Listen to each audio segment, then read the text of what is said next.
السلام علیکم ورحمۃ اللہ وبرکاتہ۔ بسم اللہ الرحمن الرحیم۔ الحمد للہ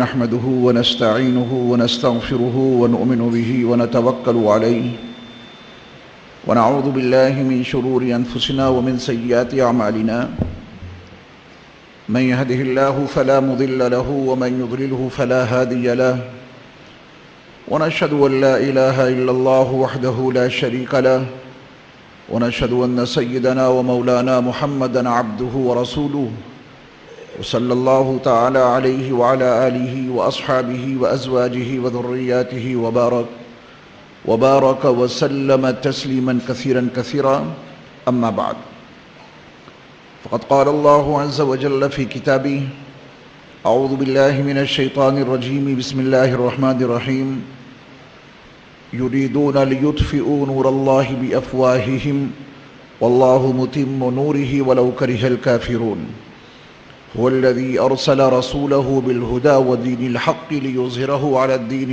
كله ولو كره المشركون۔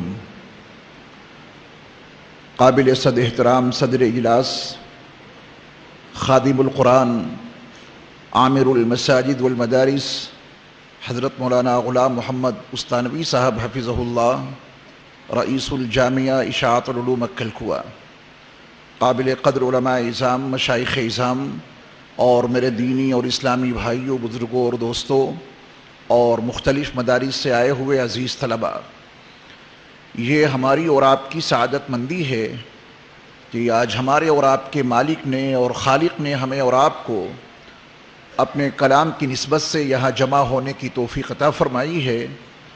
آئیے ہم سب مل جل کر اپنے معبود سے یہ دعا کر لیں کہ اے ہمارے معبود حقیقی، آج کی ہماری اس حاضری کو اس رنگ میں قبول فرما لے کہ ہم سب کی مغفرت ہو جائے، کیونکہ مغفرت وہ بھیک ہے جو اللہ کے در کے سوا کسی اور در سے مل نہیں سکتی۔ میرا ایک معمولی سا گناہ دنیا کے تمام انسان مل کر چاہیں کہ وہ معاف ہو جائے، میرا رب نہ چاہے تو میرا وہ معمولی سا گناہ کبھی معاف نہیں ہو سکتا۔ اور میری وہ خطائیں، وہ گناہ جو زمین اور آسمان کے مابین خلا کو پر کر دیں، اور دنیا کے سارے انسان مل کر چاہیں کہ میرے وہ گناہ معاف ہو جائیں، میرا رب نہ چاہے تو معاف نہیں ہو سکتے، اور میرا رب چاہے تو یہ سارے گناہ ایک لخت معاف ہو سکتے ہیں۔ اس لیے مغفرت کی بھیک ہمیشہ اللہ سے مانگتے رہنا چاہیے۔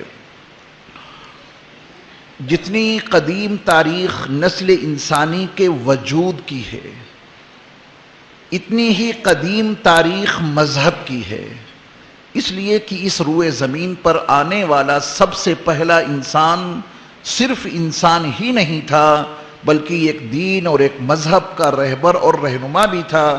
اللہ نے ابو البشر سیدنا آدم علیہ السلام کو دنیا میں بھیجا ہے تو صرف انسان بنا کر نہیں، بلکہ اپنے پیغام کا داعی بنا کر ان کو بھیجا اور نبوت سے سرفراز کر کے ان کو بھیجا۔ اس لیے نسل انسانی کی تاریخ جتنی قدیم ہے، اسی قدر مذہب کی تاریخ بھی قدیم ہے۔ جتنا قدیم یہ انسان ہے، اسی قدر مذہب بھی قدیم ہے۔ مذہب کو انسانوں سے جدا نہیں کیا جا سکتا، اور انسانوں کو بھی دھرم سے الگ نہیں کیا جا سکتا۔ لیکن اس قدیم نسل انسانی کی تاریخ میں اور مذہب کی قدیم ترین تاریخ میں جتنی بھی کتابیں مذہب کے حوالے سے اس دنیا میں آئیں، ان تمام کتابوں کے جھرمٹ میں صرف اور صرف ایک کتاب ایسی ہے جو ہر عنوان سے ممتاز اور بے مثال ہے۔ اللہ تعالیٰ نے اپنے آخری نبی حضرت محمد صلی اللہ علیہ وسلم کی ذات گرامی پر اپنا آخری کلام نازل فرمایا، اور یک لخت نہیں بلکہ 23 سال کے طویل ترین عرصے میں حالات اور ضروریات کے تقاضوں کے پیش نظر اس نے اپنا آخری کلام قرآن حکیم نازل فرمایا۔ 23 سال کے طویل ترین عرصے میں قرآن نازل ہوتا رہا، قرآن کا اپنا حقیقت پر مبنی بیان یہ ہے کہ قرآن حکیم میں کسی طرح کا کوئی تضاد نہیں، نہ اس میں داخلی تضاد ہے نہ اس میں خارجی تضاد ہے۔ قرآن کے الفاظ میں دیکھیں، افلا یتدبرون القرآن افلا یتدبرون القرآن ولو كان من عند غیر اللہ لوجدوا فیہ اختلافا کثیرا۔ یہ قرآن کا ایک بہت جامع اعلان ہے، دعوت بھی ہے، ساتھ میں چیلنج بھی ہے۔ کیا یہ لوگ قرآن حکیم میں تدبر نہیں کرتے؟ اگر یہ قرآن حکیم میں تدبر کریں تو ان کو یہ روشن حقیقت مل جائے گی کہ اگر یہ قرآن اللہ کے علاوہ کسی اور جانب سے آیا ہوتا تو اس میں ان کو بہت اختلاف ملتا۔ آئیے ذرا نفسیاتی پہلو پر دیکھیں کہ انسان اپنے ضمیر کی آواز کو جب اپنی زبان کے ذریعہ یا نو کے قلم کے ذریعہ لوگوں کے سامنے پیش کرتا ہے تو اس کے بچپن کے افکار الگ ہوتے ہیں، جوانی کے نظریات الگ ہوتے ہیں، بڑھاپے کے تجربات الگ ہوتے ہیں، زندگی کے مشاہدات اس کی فکر و نظر میں تبدیلی پیدا کرتے رہتے ہیں۔ انسان کے کلام کی ایک معذوری کہیے یا مجبوری کہ وہ زمین اور آسمان کے درمیان رہ کر سوچتا ہے۔ انسان کی مجبوری یہ ہے کہ وہ جو کچھ سمجھتا ہے وقتی طور پہ اسے وہ اپنے زبان کے ذریعہ یا اپنے قلم کے ذریعہ ظاہر کرتا ہے۔ نتیجہ انسان کی مختصر سی زندگی میں اس کے اقوال میں تضادات کا مجموعہ ہو جاتا ہے۔ اس کی بچپن کی بات جوانی کی بات سے ٹکرا جاتی ہے، جوانی کی گفتگو بڑھاپے کے مشاہدات سے متضاد ہو جاتے ہیں، اور یہ انسان کی مجبوری ہے کہ وہ اپنے قول و قرار میں اور اپنے کلام میں ایک سطح پر قائم نہیں رہ سکتا۔ یہ ایک مستقل موضوع ہے۔ آپ اپنے ذہن کے پردے پر اس خاکے کو بچھائیں کہ واقعتاً انسان کی یہ مجبوری ہے کہ وہ اپنی زندگی کے ہر لمحے میں نئے تجربات حاصل کرتا ہے، نئے علوم کا انکشاف ہوتا ہے، جس کے نتیجے میں اس کے بیانات روزانہ بدلتے رہتے ہیں۔ یہ قرآن ہے، قرآن کا دعویٰ یہ ہے کہ یہ خالص اللہ کا کلام ہے، اس میں کسی انسانی کلام کی ذرہ برابر آمیزش نہیں ہے، اور اس کا پیمانہ قرآن نے دیا ہے کہ اس میں تدبر کرو، اس قرآن میں تفکر کرو۔ تدبر اور تفکر کے نتیجے میں تم اس اسٹیج پہ آ کر رہو گے کہ تمہیں یہ بات حقیقت کے درجے میں معلوم ہو جائے گی کہ یہ قرآن اگر غیر اللہ کی طرف سے آیا ہوتا تو اس میں بہت اختلاف ہوتا۔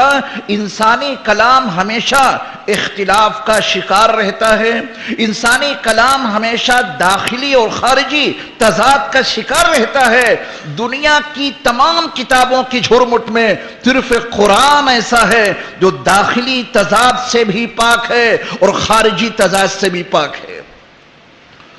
تو اس وقت میں داخلی تضاد اور خارجی تضاد کے حوالوں سے ایک دو مثالیں پیش کر کے اپنی بات کو مکمل کر دوں گا، کیونکہ ابھی اس وقت بہت سارے پروگرام بھی ہیں تو میں اپنی بات کو زیادہ طویل تو نہیں کر سکتا، نہایت اختصار کے ساتھ ان دو باتوں کو آپ کے سامنے عرض کرنے کی کوشش کروں گا۔ انسان اپنی زندگی میں اپنی گفتگو کے دوران داخلی تضاد کا کس طرح شکار ہوتا ہے، میں سمجھتا ہوں کہ اس پر دلائل اور شواہد پیش کرنے کی کوئی ضرورت نہیں۔ 6 سال کا بچہ اپنے باپ سے گزارش کرتا ہے کہ مجھے موٹر سائیکل چاہیے۔ 6 سال کا بچہ، اس کا باپ اس کو کھلونے کی دکان پر لے جاتا ہے اور موٹر سائیکل اس کو دلا دیتا ہے۔ وہ بچہ بہت خوش ہوتا ہے، اپنے باپ کو بہت ساری دعاؤں سے نوازتا ہے، بہت خوش کر دیتا ہے اپنے باپ کو یہ کہہ کر کہ آپ نے میرے دل کی خواہش پوری کر دی۔ 15 سال کے بعد جب وہ بچہ 21 سال کا ہو گیا، پھر وہ اپنے باپ سے کہتا ہے کہ ابا حضور مجھے موٹر سائیکل چاہیے۔ اس کے باپ اس کو لے کر پھر اسی کھلونے کی دکان پر پہنچے جہاں 15 سال پہلے اس کو لے کر گئے تھے۔ اس دکان پر پہنچتے ہی وہ بچہ اپنے ذہن کے پردوں پر یہ احساسات ضرور پائے گا کہ والد محترم کے دماغ کا کوئی اسکرو تو نہیں ڈھیلا ہو گیا، میں نے ان سے موٹر سائیکل مانگی اور مجھے کھلونے کی دکان پر لے کر کے آ گئے۔ یہ 15 سال میں اتنا تضاد فکر میں، اتنا تضاد نظریات میں، اتنا تضاد خواہشات میں، اتنا تضاد اشتہا میں، اپنے ذہن کے پردوں پر آپ اس کو پھیلا کر دیکھیں۔ ایک مادی مثال میں نے پیش کی کہ تھوڑا سا وقفہ کیا گزرا، تخیلات بدل گئے، تھوڑا سا وقفہ گزرا، مطالبات بدل گئے۔ علامہ اقبال کا جو کلام چھپا ہے تو اس میں سن کے حساب سے ان کے کلام کو تقسیم کیا گیا۔ علامہ اقبال کا یہ کلام اس سن سے اس سن تک ہے، اس کے بعد اس سن سے اس سن تک ان کا یہ کلام ہے۔ یہ تقسیم کیوں کی گئی؟ کیونکہ خود ان کے کلام میں جو ابتداءً انہوں نے کہا ہے وہ پختگی نہیں ہے جو اخیر کے کلام میں ہے۔ تو یہ انسان کی اپنی ایک مجبوری ہے کہ اس کے تجربات بدلتے ہیں، مشاہدات میں تبدیلی آتی ہے، احساسات نظریات میں تبدیلی آتی ہے، اور انسان جس اسٹیج پر قائم ہوتا ہے اس کے مطابق وہ گفتگو کرتا ہے۔ یہ ہر انسان کی اپنی ایک مجبوری ہے۔ کروڑوں درود و سلام ہوں، کروڑوں درود و سلام ہو اللہ کے اس آخری نبی صلی اللہ علیہ وسلم پر کہ جن سے بہتر شخصیت پر آج تک سورج طلوع نہیں ہوا، جن سے حسین مکھڑا ابتدائے آفرینش سے آج تک چاند کی ضیاء پاش کرنوں نے نہیں دیکھا، جن کا مقام یہ تھا کہ تیری خاموشی بھی اذاں، نیندیں بھی تیری رت جگے، تیری حیات پاک کا ہر لمحہ پیغمبر لگے، خیر البشر رتبہ تیرا، آواز حق خطبہ تیرا، آفاق تیرے سامعین، یا رحمت للعالمین صلی اللہ علیہ وسلم۔ ان پر پہلی بار جبل نور کی آخری چوٹی پر بنے ہوئے غار حرا میں جو ابتدائی وحی نازل ہوئی، اقرأ بسم ربک الذی خلق خلق الانسان من علق اقرأ وربک الاکرم الذی علم بالقلم علم الانسان ما لم یعلم۔ اس ابتدائی وحی میں کتنی پختگی ہے، اس ابتدائی پیغام میں کس قدر دلائل اور شواہد ہیں۔ اس ابتدائی وحی میں کائنات کی تخلیق کو، حضرت انسان کی تخلیق کو موضوع بنایا گیا، اور کائنات کی تخلیق اور حضرت انسان کی تخلیق کو موضوع بنا کر اشاروں میں وہ حقائق، وہ شواہد، وہ دلائل پیش کر دیے۔ اور آخری آیت وَاتَّقُوا يَوْمًا تُرْجَعُونَ فِيهِ إِلَى اللَّهِ ثُمَّ تُوَفَّى كُلُّ نَفْسٍ مَا كَسَبَتْ وَهُمْ لَا يُظْلَمُونَ۔ 23 سال کے اس طویل ترین عرصے میں جتنا قرآن نازل ہوا، از اول تا آخر پورے کلام میں کہیں تضاد نہیں، پورے کلام میں کہیں ناپختگی نہیں، پورے کلام میں کہیں اختلاف نہیں، پورے کلام میں کہیں سطحیت نہیں۔ جتنی گہرائی اور گہرائی اور جتنی وسعتیں اور جتنی پنہائیاں ابتدائی وحی میں نزول میں موجود ہیں، رب کعبہ کی قسم اسی سطح پر 23 سال کے طویل ترین عرصے میں نازل ہونے والی وحی میں اتنی ہی پختگی، اتنی ہی گہرائی۔ یہ نہیں کہا جا سکتا کہ نبی آخر الزمان حضرت محمد صلی اللہ علیہ وسلم پر جو ابتدائی وحی نازل ہوئی، انہوں نے قرآن کے نام پر شروع میں جو کلام پیش کیا اس میں زیادہ پختگی نہیں، اس میں زیادہ مضبوطی نہیں۔ ہاں درمیان کے کلام میں کچھ مضبوطی پیدا ہوئی، اور اخیر میں جا کر کے ان کے تجربات اور ان کے مشاہدات میں اور زیادہ مضبوطی آئی۔ کلام میں یکسانیت کا آپ دیکھیں، قرآن حکیم کی فصاحت کے عنوان سے قرآن کو دیکھیں، بلاغت کے عنوان سے قرآن کو دیکھیں، الفاظ کے استعمال کے عنوان سے قرآن کو دیکھیں، مضامین کے مضمون کرنے کے اعتبار سے قرآن کو دیکھیں، کسی بھی زاویے سے آپ قرآن کو دیکھیں گے، ہر نہج پر، ہر موڑ پر آپ کو پختگی کے سوا کچھ نہیں۔ یہی اس کے کلام الہی ہونے کی ایک بین دلیل ہے۔ میں خارجی نامطابقت کے حوالے سے ایک دو مثالیں پیش کر کے اپنی بات کو مکمل کرتا ہوں۔ کلام میں داخلی تضاد ہو یہ انسان کی مجبوری، اور آج تک اس روئے زمین پر دنیا کا کوئی انسان ایسا پیدا نہ ہو سکا ہے اور نہ قیامت تک پیدا ہوگا کہ جو اپنے کلام کو داخلی تضاد سے محفوظ رکھ سکے۔ انسان کا کلام خارجی نامطابقت کا بھی شکار ہوتا رہتا ہے۔ انسان کا کلام خارجی تضاد سے ٹکراتا رہتا ہے۔ آج انسان نے کوئی بات کہی اور دنیا کے حقائق نے یہ ثابت کر دیا کہ تم نے جو یہ بات کہی، جو نظریہ بنایا، اس تحقیق نے تمہارے نظریے کو پاش پاش کر دیا۔ اس کی ایک خارجی مثال دیکھیں، ہم اور آپ جس ملک میں رہتے ہیں، ظاہر بات ہے کہ یہاں شرک کا دورہ رہا، اور شرک کا خلاصہ ہے توہمات کا اتباع، توہم پرستی کے نتیجے میں یہاں کا ذہن بہت زیادہ متاثر رہا۔ ایک عقیدہ ہزاروں سال تک یہاں کے باشندوں کے ذہنوں پر حکمرانی کرتا رہا، اور وہ عقیدہ یہ تھا کہ یہ دھرتی گاؤں ماتا کے سینگ پر ٹکی ہوئی ہے۔ جب ان کا وہ سینگ دکھنے لگتا ہے تو دھرتی کو اچھال کر اپنے دوسرے سینگ پر لے لیتی ہیں، تبھی حالا ڈولا آتا ہے، تبھی زلزلے آتے ہیں۔ یہ عقیدہ ہزاروں برس تک یہاں کے باشندوں کے ذہنوں پر حکومت کرتا رہا۔ ان کو کبھی یہ سوچنے کی توفیق نہ مل سکی کہ یہ دھرتی گاؤں ماتا کے سینگ پر ٹکی ہوئی ہے، گاؤں ماتا کس پر کھڑی ہے، کبھی سوچنے کا موقع یوں نہیں مل سکا۔ توہم پرستی کے مرض میں مبتلا تھی یہ قوم۔ جدید انفارمیشن ٹیکنالوجی آئی، سیٹلائٹ کی آنکھ نے کچھ کا کچھ دکھا دیا۔ یہ زمین کسی چیز پر ٹکی نہیں ہے، بلکہ قطب شمالی اور قطب جنوبی کے درمیان ٹنگی ہے، 22.5 ڈگری پہ ڈاؤن ہے۔ اس کی گردش اس طرح کی ہے، سیٹلائٹ کی آنکھ نے سب کچھ دکھایا۔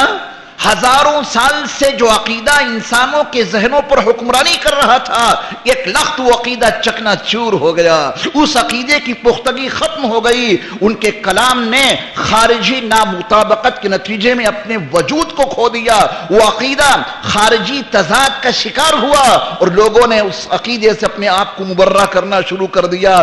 جس طرف بھی دیکھو آسمان کی نیلگوں چھت ہے، جس طرف بھی دیکھو ستارے اور سیارے ہیں، جس طرف بھی دیکھو چاند کی کرنیں اور سورج کی شعاعیں موجود ہیں۔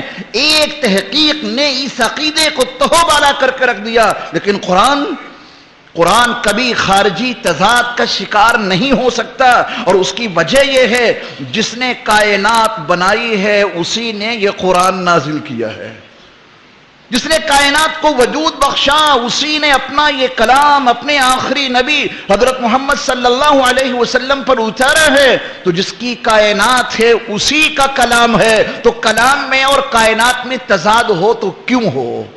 تضاد تو وہاں ہوتا ہے، کائنات کا تعارف کوئی اور کرا رہا ہے، کائنات کو کوئی اور بنا رہا ہے، تب تضاد ہو سکتا ہے، تب کلام میں اور خارج میں تضاد واقع ہو جائے گا۔ لیکن جس کا کلام ہو اسی کی کائنات ہو تو تضاد کیوں کر ہو سکتا ہے؟ ذرا کائنات کے حوالے سے قرآن کا ایک بیان دیکھیں، سورہ یاسین شریف میں وَآیَةٌ لَهُمُ الْأَرْضُ الْمَيْتَةُ والشمس تجری لمستقر لها والقمر قدرناه منازل حتى عاد كالعرجون القدیم۔ ان تین اجرام کا تذکرہ کر کے، ایک زمین کا اور ایک سورج کا اور ایک چاند کا، ان تینوں اجرام کا تذکرہ کر کے قرآن کیا بیان دیتا ہے، ذرا اس کی جامعیت پر غور کریں۔ ارشاد الہی ہے ان تینوں چیزوں کے تذکرے کے بعد وَكُلٌّ فِي فَلَكٍ يَسْبَحُونَ، واللہ اکبر، وَكُلٌّ فِي فَلَكٍ يَسْبَحُونَ، ہر ایک اپنے اپنے مدار میں تیر رہا ہے۔ یہ قرآن کی وہ جامع تعبیر ہے جو کبھی بھی خارج سے ٹکرا نہیں سکتی۔ اور یہ کب نازل ہوا یہ کلام؟ کن پر نازل ہوا؟ اب سے تقریباً 1450 سال پہلے فاران کی چوٹیوں کے درمیان مبعوث ہونے والے عبداللہ کے در یتیم اور عبد المطلب کے پوتے اور آمنہ کے لخت جگر اور ابو طالب کے بھتیجے اور اللہ کے وہ آخری نبی صلی اللہ علیہ وسلم جو امی تھے، کسی سے کچھ نہیں پڑھا، ان کا بیان ہے ہر ایک اپنے اپنے مدار میں تیر رہا ہے۔ یہ زمین کسی پر ٹکی نہیں ہے بلکہ ٹنگی ہے، یہ سورج ہو اور یہ چاند یہ محو گردش ہیں۔ وَكُلٌّ فِي فَلَكٍ يَسْبَحُونَ، یہ قرآن کی وہ جامعیت ہے کہ اس کا کوئی بیان خارج سے کبھی بھی ٹکرا نہیں سکتا۔ یہ قرآن صرف صحیح ہی نہیں توجہ دیجئے، یہ قرآن صرف صحیح ہی نہیں بلکہ ما قبل کی آسمانی کتابوں کی غلطیوں کی بھی تصحیح کرتا ہے۔ یہ میں نہیں کہہ رہا، قرآن کے تعارف میں قرآن میں موجود ہے مہیمن، یہ قرآن ما قبل کی کتابوں کی نگرانی بھی کرتا ہے۔ ما قبل کی کتابیں جو اللہ کی جانب سے نازل ہوئیں، ان کے ماننے والوں نے، بعد کی نسلوں نے جب ان کو پڑھا تو بہت سی باتیں ان کی سمجھ میں نہیں آئیں۔ جب سمجھ میں نہیں آئیں تو انہوں نے اللہ کے کلام میں اپنے جذبات کو داخل کر دیا، اپنی خواہشات کو داخل کر دیا، اپنے فہم اور اپنے شعور اور اپنے وجدان کو اللہ کے کلام میں داخل کر دیا۔ اس کی مثال میں بائبل کے عہد نامہ قدیم کتاب الخروج سے پیش کرتا ہوں۔ حضرت موسیٰ علیہ السلام کا ایک معجزہ بائبل کے عہد نامہ قدیم میں جس کو تورات کہا جاتا ہے، اس کے باب الخروج میں موجود ہے۔ پہلے آپ تورات کے حوالے سے حضرت موسیٰ علیہ السلام کا معجزہ دیکھیں۔ تورات میں لکھا ہے کہ اللہ تعالیٰ نے حضرت موسیٰ علیہ السلام سے کہا، اپنا ہاتھ اپنے سینے پر رکھ کے اس کو چھپا، پھر اس کو نکال۔ حضرت موسیٰ علیہ السلام نے اپنا ہاتھ اپنے سینے پر رکھ کے اس کو چھپایا اور اس کو نکالا تو تورات میں لکھا ہے وہ چمک رہا تھا برف کی مانند۔ یہاں تک تو تورات کی بات ہے۔ جن لوگوں کے ہاتھ میں یہ تورات پہنچی ان کی عقل میں یہ بات نہیں آئی کہ موسیٰ کا ہاتھ سفید چمکا تو کیوں چمکا۔ انہوں نے اپنی طرف سے اس میں ایک جملہ بڑھا دیا، اور جملہ یہ بڑھایا کوڑھ بیماری کی وجہ سے۔ آج بھی تورات میں یہ جملہ موجود ہے۔ یہ تو یقینی بات ہے کہ جو تورات اللہ نے موسیٰ علیہ السلام پر نازل فرمائی اس میں کوڑھ بیماری کا اضافہ نہیں تھا۔ اگر کوڑھ بیماری کا اس میں کوڑھ بیماری کی وجہ موجود ہو تو معجزہ کہاں رہا۔ جن کے ہاتھ میں یہ کتاب پہنچی ان کی سمجھ میں یہ بات نہیں آئی کہ موسیٰ کا ہاتھ سفید چمکا تو کیوں چمکا۔ جب ان کی عقل میں یہ بات نہیں آئی انہوں نے اللہ کے کلام میں ایک جملہ بڑھا دیا، کوڑھ بیماری کی وجہ سے۔ علماء یہود کی یہی وہ بیماریاں ہیں جن کو قرآن نے کہا ہے یکتبون بایدیہم ثم یقولون ھذا من عند اللہ۔ وہ اللہ کے کلام نے اپنی جانب سے کچھ لکھ دیتے ہیں اور یہ کہتے ہیں کہ یہ بھی اللہ کی طرف سے ہے، وما هو من عند اللہ، حالانکہ وہ اللہ کی طرف سے نہیں ہوتا۔ تورات میں یہ جملہ جس نے بڑھایا بڑھ گیا اور آج تک موجود ہے۔ یہ قرآن جو اللہ کے آخری نبی صلی اللہ علیہ وسلم پر نازل ہوا، نہ صرف یہ کہ یہ صحیح ہے بلکہ ما قبل کی آسمانی کتابوں میں انسانوں کی بڑھائی ہوئی غلطیوں کی بھی تصحیح کرتا ہے، کیونکہ یہ قرآن ما قبل کی آسمانی کتابوں پر مہیمن ہے۔ یہ قرآن ان کی نگرانی بھی کرتا ہے۔ اب ذرا قرآن میں حضرت موسیٰ علیہ السلام کے اس معجزے کا ذکر پڑھیے۔ وَضْمُمْ يَدَكَ إِلَى جَنَاحِكَ تَخْرُجُ بَيْضَاءَ۔ اللہ تعالیٰ نے موسیٰ علیہ السلام سے کہا کہ اے موسیٰ آپ اپنا ہاتھ اپنی بغل میں رکھیے، تخرج بیضاء، جب آپ اس کو نکالیں گے تو سفید چمک رہا ہوگا۔ اتنا بیان تقریباً ملتا جلتا ہے تورات کی عبارت سے۔ اب قرآن تو مہیمن ہے، قرآن ما قبل کی آسمانی کتابوں کا نگراں بھی ہے۔ وہ بتاتا ہے کہ ما قبل کی آسمانی کتابوں کے محافظین نے اس میں کیسی کتربیوت کی ہے اور کیسی اس کے اندر اپنی فکر کو اور اپنی نظریات کو داخل کیا ہے، اپنی خواہشات کو کیسے شامل کیا ہے۔ تو قرآن نے صرف اتنا بیان نہیں دیا کہ تخرج بیضاء، بلکہ ایک جملہ موجود ہے تخرج بیضاء من غیر سوء۔ یہ من غیر سوء دفع دخل مقدر ہے۔ یہ من غیر سوء اس تورات کے اندر موجود اضافی جملے کی اصلاح ہے۔ جس نبی کے ہاتھ میں کبھی تورات نہیں آئی، جس نبی نے کسی عالم یہودی عالم سے تورات کو کبھی نہ پڑھا نہ سنا، نبی کو نہیں معلوم کہ اس میں کیا لکھا ہے، لیکن اس پر جو قرآن نازل ہوا ہے وہ نبی آخر الزمان صلی اللہ علیہ وسلم اپنے اللہ کا کلام لوگوں کو سنا رہے ہیں اور یہ بتا رہے ہیں تخرج بیضاء من غیر سوء، بغیر کسی بیماری کے۔ کوڑ بیماری کی وجہ سے ان کا ہاتھ نہیں چمکا تھا، خالص اللہ کے اعجاز کی بنیاد پہ ان کا ہاتھ چمکا تھا۔ یہ قرآن اس طرح کی اصلاحات بھی کرتا ہے۔ ایک اور مثال لیں، سرور کائنات صلی اللہ علیہ وسلم کی بعثت سے تقریباً 1950 سال پہلے مصر کی سرزمین پر ایک بڑا حادثہ پیش آیا تھا۔ اختصار کے ساتھ وہ حادثہ یہ کہ جب حضرت موسیٰ علیہ السلام اپنی قوم بنو اسرائیل کو لے کر مصر سے نکلے، بحر قلزم سامنے اور پیچھے سے فرعون کی ظالم فوجیں تعاقب کے لیے، فرعون ان کی قیادت کر رہا ہے۔ بنو اسرائیل کی چیخیں نکل گئیں، یا موسیٰ انا لمدرکون، اے موسیٰ اب تو ہم پکڑے گئے، بچ نکلنے کی کوئی راہ نہیں۔ سامنے بحر قلزم کی طوفانی موجیں ہیں اور پیچھے سے ظالم فرعون کی ظالم فوجیں ہیں، کہاں جائیں گے؟ آپ نے فرمایا کہ گھبراؤ نہیں، کلا ان معی ربی سیہدین، میرے ساتھ میرا رب ہے، وہی مجھے کوئی نہ کوئی راہ ضرور دے گا۔ واقعہ آپ کے علم میں آ گیا، حضرت موسیٰ علیہ السلام کی ایک ضرب نے معجزانہ طور پر بحر قلزم کے پانی کو دیواروں کی طرح کھڑا کر دیا۔ حضرت موسیٰ علیہ السلام پار ہو گئے، بنو اسرائیل پار ہو گئے، اور تعاقب کرتے ہوئے فرعون اپنی فوج کو لے کر کے جب اس میں داخل ہوا تو حکم الہی سے وہ پانی بہہ پڑا، فرعون غرقاب ہوا، اس کے تمام فرعونی غرقاب ہوئے، تمام فوجیں غرقاب ہوئیں۔ یہ واقعہ تورات میں مذکور ہے۔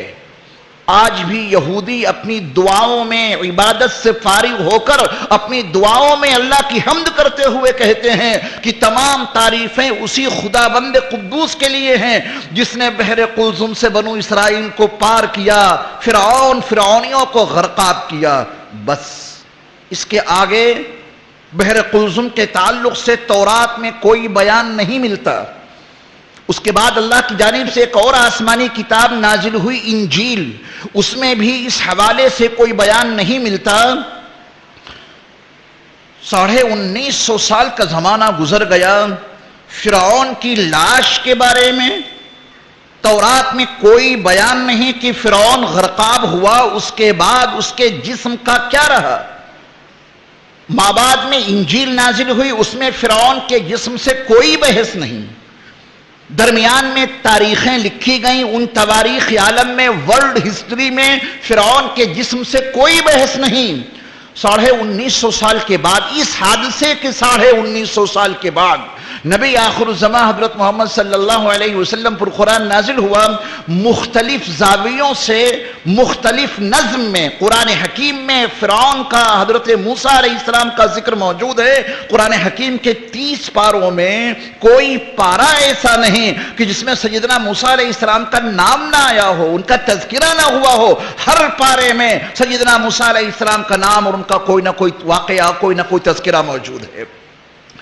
قرآن حکیم نے جب اس بحث کو اٹھایا ہے اور یہ تذکرہ چھیڑا کہ فرعون اپنی فوج کے ساتھ اس بحر قلزم میں غرقاب ہوئے، تو قرآن نے تاریخ عالم کی پیشانی پر، ورلڈ ہسٹری کے اوپر ایک نیا باب قائم کیا۔ وہ تاریخ عالم میں پہلا انکشاف تھا، اس سے پہلے کسی مذہبی کتاب نے وہ انکشاف نہیں کیا۔ واللہ باللہ تاللہ، اس سے پہلے کسی ورلڈ ہسٹری میں اس کا کوئی انکشاف نہیں ملتا، فرعون کے جسم سے کوئی بحث نہیں ملتی۔ یہ پہلی بار قرآن نے ایک نیا انکشاف کیا۔ 1950 سال پہلے کے پیش آنے والے حادثے کے حوالے سے تاریخ عالم کی پیشانی پر یہ قرآن نے پہلا انکشاف کیا۔ فَالْيَوْمَ نُنَجِّيكَ بِبَدَنِكَ لِتَكُونَ لمن خلفك آیہ، لتکون لمن خلفك آیہ، لمن خلفک کی تائید کی ہے قرآن نے۔ ہم تیرے بدن کو آج نجات دے دیں گے، یہ فرعون کے جسم کو خطاب ہے، پہلی بار انکشاف ہے قرآن کا کہ ہم تیرے بدن کو آج نجات دیں گے، لتکون لمن خلفك آیہ وَإِنَّ كَثِيرًا مِنَ النَّاسِ عَنْ آیَاتِنَا لَغَافِلُونَ۔ غافل کی نشاندہی بھی کر دی قرآن نے۔ پوری کائنات اور دنیا کا ایک ایک فرد، نوع انسانی کا ایک ایک فرد اس حقیقت سے غافل تھا۔ تیرے بعد تیرے جسم کو ہم نشانی بنائیں گے۔ اللہ اکبر، پہلی بار یہ قرآن نے انکشاف کیا۔ فرعون صرف بحر قلزم کی طوفانی موجوں میں غرقاب ہی نہیں ہوا تھا، اس کا جسم محفوظ ہے، بعد والوں کے لیے نشانی بنے گا۔ یہ قرآن کا بیان کیا خارجی نامطابقت کا شکار ہو سکتا ہے؟ قرآن کا یہ بیان کیا خارجی تضاد کا شکار ہو سکتا ہے؟ نہیں. جس نے فرعون کو غرقاب کیا تھا اور جس نے فرعون کے جسم کو نکال کے کہیں محفوظ کر دیا تھا، یہ کلام اسی کا ہے. کسی اور کا ہوتا تو یہ بیان خارج سے تضاد کا شکار ہو جاتا، لیکن جو جسم کو نکالنے والا اللہ ہے، جو اس کے جسم کو محفوظ کرنے والا اللہ ہے، یہ کلام اسی کا ہے. پھر واقعات نے ثابت کر دیا. 1898 سے لے کر 1912 تک یہ حقیقت منکشف ہو گئی کہ وہ فرعون کا جسم دستیاب ہو چکا ہے. یقیناً وہی جسم ہے. صحابہ کے ایمان کے قربان، انہوں نے نہیں پوچھا کہ اس کا جسم کہاں ہے، نہیں پوچھا، ایمان لائی اس آیت پر. مگر پوری سیرت کا آپ مطالعہ کریں، احادیث کا مطالعہ کریں، کسی صحابی نے یہ نہیں پوچھا کہ اس کا جسم کہاں ہے. سوال یہ ہے کہ کیوں نہیں پوچھا؟ پوچھا اس وجہ سے نہیں کہ ان کا یقین تھا کہ جس کی زبان سے یہ بیان آیا ہے ان کی شان قرآن نے پہلے ہی بیان کر دی. وَالنَّجْمِ إِذَا هَوَى مَا ضَلَّ صَاحِبُكُمْ وَمَا غَوَى وَمَا يَنْطِقُ عَنِ الْهَوَى إِنْ هُوَ إِلَّا وَحْيٌ يُوحَى. زبان مصطفیٰ صلی اللہ علیہ وسلم سے نکلنے والا ایک ایک لفظ وحی الہی پر مشتمل ہوتا ہے. پوچھنے کی ضرورت کیا ہے؟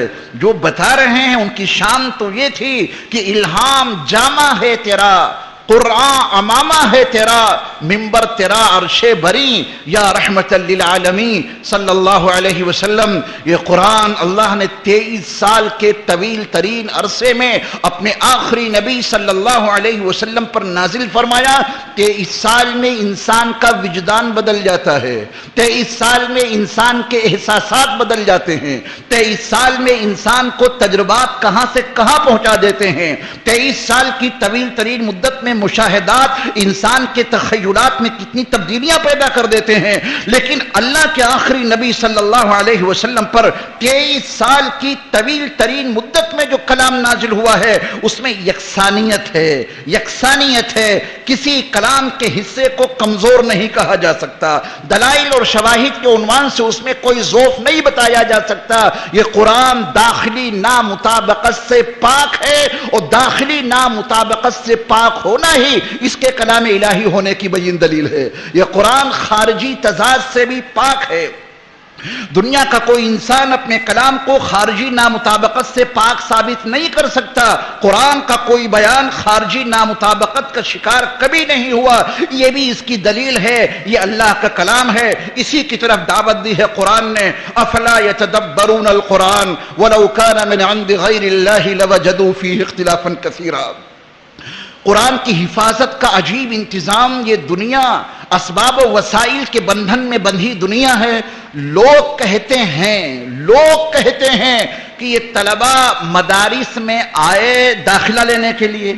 حقیقت پکار کر بتا رہی ہے یہ آئے نہیں بلکہ لائے گئے ہیں. آئے نہیں، لائے گئے ہیں. یہ غیبی نظام ہے ہمارے رب کا. اِنَّا نَحْنُ نَزَّلْنَا الذِّكْرَ وَإِنَّا لَهُ لَحَافِظُونَ. غیبی انداز میں اللہ ان کو یہاں بھیجتا ہے. آپ اس کے اسرار پر اور اس کی جو بنیادیں ہیں غور کریں گے تو تعجب کی انتہا نہیں رہتی. کسی کو اتنا غریب بنا دیا کہ ماں باپ نے سوچا کہ کم از کم اس کو کسی مدرسے میں داخل کر دو. یہ غربت سبب بنی ہے اس اسباب و وسائل کے بندھن میں بندھی دنیا میں. غریب ماں باپ نے اپنے بچے کو غربت سے تنگ آ کر مدرسے میں بھیجا ہے. یہ ظاہری آنکھیں ہیں، غیب کا سسٹم کچھ اور بتا رہا ہے، غیبی نظام کچھ اور بتا رہا ہے کہ یہ غریب بچہ غربت کی بنیاد پہ مدرسے میں آیا نہیں، لایا گیا. کون لانے والا ہے؟ میں خانے میں میں کشاتے نہیں، میں خانے میں لائے جاتے ہیں. از خود نہیں بنتے دیوانے بنائے جاتے ہیں. یہ غیبی نظام ہے جس کے تحت میں یہ بچے کھچے چلے آتے ہیں. ایک ماں ہے اپنے لخت جگر کو مدرسے کے حوالے کر رہی ہے. ایک باپ ہے جس کو ایک سہارے کی ضرورت ہے. کس نے اس بوڑھے باپ کے دل میں یہ داعیہ پیدا کر دیا کہ اپنے بچے کو حافظ بنا، اپنے بچے کو عالم بنا؟ اسے ضرورت ہے ایک سہارے کی، مگر وہ سہارے کو چھوڑ رہا ہے. کوئی نہ کوئی اس کے پیچھے غیبی طاقت ضرور کار فرما ہے۔ وہ لوگ اپنے بچوں کو مدرسے میں داخلے کے لیے لاتے ہیں اور بچے آتے ہیں، اور غیبی نظام کے تحت میں قرآن کی حفاظت کا انتظام اتنا بڑا جاری ہے۔ اللہ جزائے خیر عطا فرمائے۔ خادم القرآن، عامر المساجد والمدارس، حضرت مولانا غلام محمد استانوی حفظہ اللہ کو، جو اس پورے ہندوستان میں اپنی معلومات کے مطابق عرض کرتا ہوں کہ ہندوستان کی معلوم تاریخ میں اتنی بڑی شخصیت اب تک پیدا نہیں ہوئی ہے۔ اللہ نے جس عظیم مقام پہ حضرت کو فائز کیا ہے، اللہ نے جو آپ کی خدمات آپ کے ذریعہ سے لی ہیں، یہ ایک بڑا عجیب، یعنی عقل سے باہر، شعور سے باہر، وجدان سے باہر، ہندوستان کی معلوم تاریخ میں اتنا عظیم انسان اب تک پیدا نہیں ہوا جس کی ہماگیر خدمات اس قدر زیادہ ہوں۔ وقت نہیں اور تعارف کرانے کا موقع نہیں، اور میں یہ سمجھتا ہوں تعارف کی ضرورت ہی کیا ہے۔ حضرت کی خدمات اظہر من الشمس ہیں، پورے ہندوستان کے چپے چپے میں، ہندوستان کے گوشے گوشے میں حضرت کا فیض جاری اور ساری ہے۔ اللہم زد فزد۔ ہم اور آپ بہت خوش نصیب ہیں، حضرت کی زیارت کا موقع ملتا ہے، حضرت کی خدمت کا موقع ملتا ہے، حضرت سے استفادے کا موقع ملتا ہے۔ حضرت کے ذریعہ اللہ نے قرآن کریم کی جو خدمات لی ہیں مختلف زاویوں سے، حفظ کے عنوان سے آپ دیکھیں تو پورے ورلڈ میں، پوری دنیا میں حفظ قرآن کی اتنی بڑی درسگاہ کسی ادارے میں نہیں ہے جتنی بڑی حفظ قرآن کی درسگاہ جامعہ اشاعت العلوم کلکواں کے اندر موجود ہے۔ اتنے مدارس کا انتظام ایک شخص کے زیر اہتمام ہو، اس کی مثال نہیں ملتی۔ لاکھوں طلبہ جس کی نگرانی میں تعلیم حاصل کر رہے ہوں، اس کی مثال نہیں ملتی۔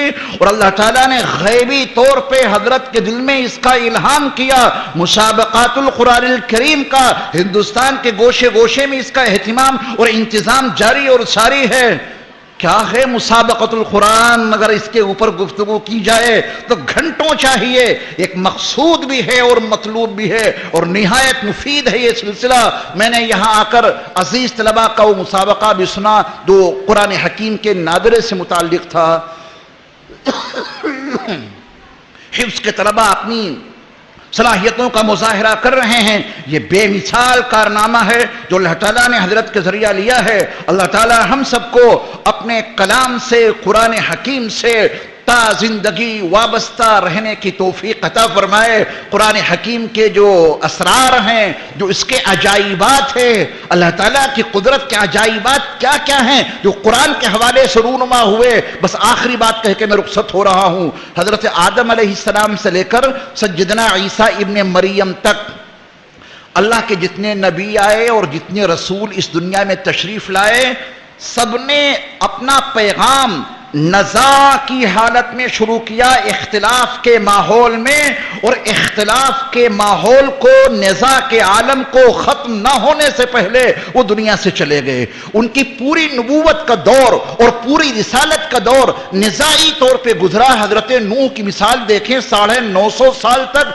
محنت کرتے رہے، کام کرتے رہے۔ قوم کیسی تھی؟ جب آپ نصیحت کرتے تو وہ قوم اپنے کپڑوں کو اپنے چہروں پر ڈال لیتی، اپنی انگلیاں اپنے کانوں میں ٹھونس لیتی کہ تمہارا پیغام نہیں سننا۔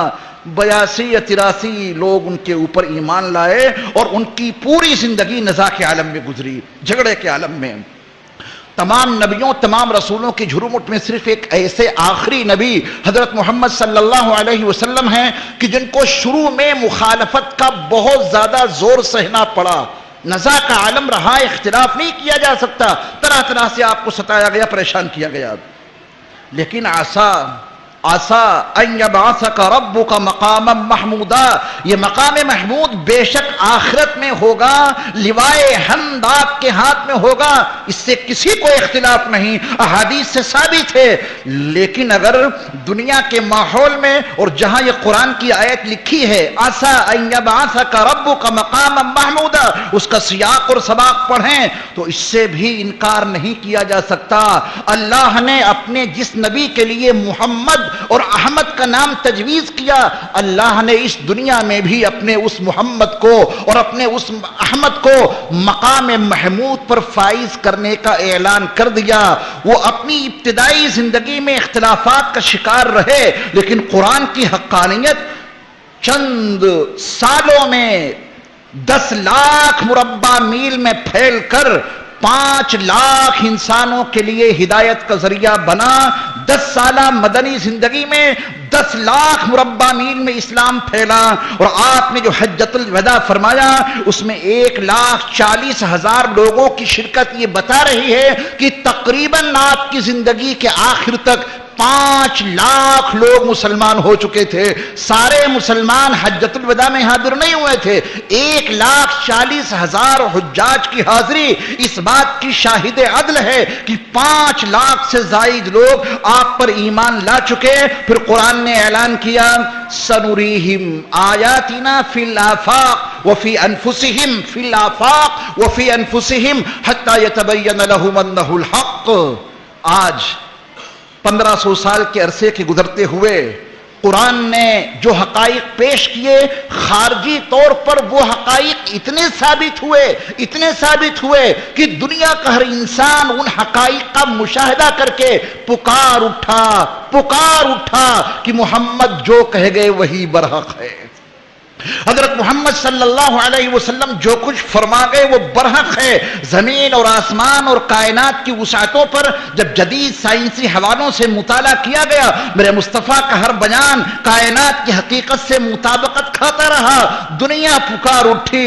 وہ مقام محمود پر فائز تھے. سب ان کی تعریف میں لگے ہوئے ہیں. کیوں؟ وہ مقام محمود پر اسی دنیا میں فائز ہو گئے. کائنات کا ہر حصہ ان کی تعریف میں مصروف ہو گیا. مخالفین آپ کے مداح بن گئے. اسلام سے منحرف لوگ اسلام قبول کرنے لگے. پھر وہ مقام محمود جو آخرت کا ہوگا اس سے کون انکار کر سکتا ہے؟ اس دنیا میں ان کا نام محمد تھا, اس دنیا میں ان کا نام احمد تھا. اللہ نے اسی دنیا میں ان کو مقام محمود پر فائز کر کے دکھا دیا. کائنات انسانی کے ہر گوشے سے ان کے لیے تعریفیں جاری اور ساری ہیں. اللہ تعالی ہم سب کو پوری زندگی اپنے کلام سے وابستہ رہنے کی توفیق عطا فرمائے. میں بہت ممنون و مشکور ہوں مفسر قرآن حضرت مولانا عبد الرحیم فلاحی صاحب کا. حضرت کا میرے لیے حکم تھا کہ تم کو اس میں آنا ہے, حاضر ہونا ہے. میں حاضر ہو گیا. میری اس حاضری کی سعادت مندی میں ایک بہت بڑا اہم یہ رہا حصہ کہ حضرت والا کی زیارت ہو گئی, حضرت سے مصافحہ ہو گیا, آپ جیسے اہل ایمان کی زیارت ہو گئی, بہت عظیم شخصیات سے ملاقات ہو گئی. اللہ تعالی ہم سب کے اس تعلق کو اپنی محبت کی بنیاد پر, اللہ کی محبت کی بنیاد پر قائم رکھے. انی احبکم فی اللہ. میں آپ تمام حضرات سے اللہ کے واسطے محبت رکھتا ہوں. اللہ ہماری اس محبت کو قائم اور دائم رکھے. وصلی اللہ تعالی علی خیر خلقہ محمد وآلہ واصحابہ وازواجہ وذریاتہ واہل بیتہ اجمعین.